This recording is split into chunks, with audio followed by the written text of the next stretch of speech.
تیاری کرنی ہوگی، اور اس سے پہلے آپ کو ایسا تعلیمی نظام برپا کرنا ہوگا، ایسی یونیورسٹی ہو جس میں دین پڑھایا جاتا ہو، دین جمیع ما لہو و ما علیہ کے ساتھ دین اور دنیا کی تقسیم نہ ہو، وہاں کامل انسان تیار ہوتے ہوں، صنعتی۔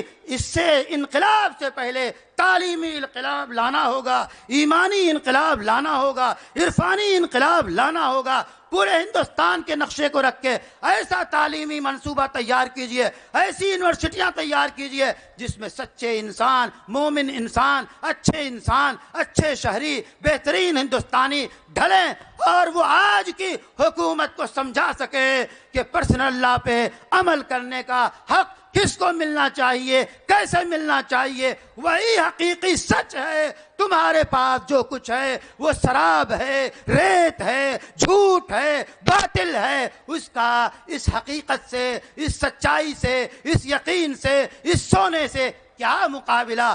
اللہ تعالی ہمارے نوجوانوں کو، ہماری امت کو ان تمام تیاریوں کی توفیق دے کہ ہم ایمان تازہ کریں، اور ہم معنوی تیاری کریں، شعوری تیاری کریں، صنعتی حرفتی تیاری کریں۔ آج کا نوجوان صنعت کے میدان میں پیچھے کیوں؟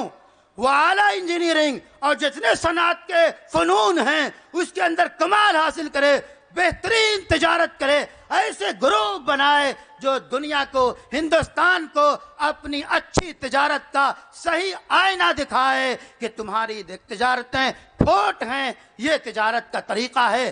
تو اسلامی تجارت، اسلامی بینک